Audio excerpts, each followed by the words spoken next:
இந்த தீபாவளிக்கு எல்லாரும் பேசப்படுற ஒரு விஷயமா பசுமை பட்டாசு இருக்குது. பசுமை பட்டாசை பற்றி கேள்விப்பட்டிருக்கீங்களா? இதை சுச்சுவேஷன் ஃப்ரெண்ட்லி பட்டாசு அப்படின்னு சொல்கிறாங்க. இந்த பசுமை பட்டாசில் அதோடைய சத்தம், மாசு இது எல்லாமே குறைவாக இருக்கும் அப்படின்னு சொல்லப்படுது. இது இந்திய அரசின் CSIR NEERI உருவாக்கியது.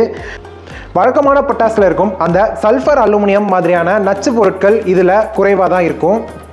சாதாரண பட்டாசோட சத்தம் 160 டெசிமல் இருக்கும். ஆனால் இந்த பசுமை பட்டாசுல இருக்கக்கூடிய சத்தம் 125 டெசிமலுக்குள்ளேயே தான் இருக்கும். இது சட்டப்படி பார்க்கும்போது ஓகேவா தான் இருக்கு. இந்த பசுமை பட்டாசுல 3 வகை இருக்கு: ஸ்வாஸ், ஸ்டார், சாஃபல். இதில் அதோட ஒலி என்னவோ அதே மாதிரி தான் இருக்கும். ஆனால் இதோடைய மாசு குறைவாகவே இருக்குன்னு தான் சொல்லணும். உச்சநீதிமன்றம் ரீசெண்டாக என்ன சொல்லியிருக்காங்கன்னா, தீபாவளி பண்டிகைக்கு பட்டாசுகள் டெல்லியில் வெடிக்கலாம் அப்படின்னு சொல்லியிருக்காங்க. ஆனால் இங்கே தான் ட்விஸ்ட்டு, பசுமை பட்டாசுகள் வெடிக்கிறதுக்கு மட்டுமே தான் அனுமதி அப்படின்றதையும் சேர்த்து சொல்லியிருக்காங்க. சாதாரண பட்டாசு வகைகளில் ஒரு 400 வகை இருக்குது. ஆனால் புஸ்வான சங்கு சக்கரம் மாதிரி ஒரு 10 வகை பட்டாசு மட்டுமே தான் இந்த பசுமை பட்டாசில் இருக்குது. பசுமை பட்டாசு தான் பயன்படுத்தணும்னு அரசு உத்தரவிட்டிருக்காங்க.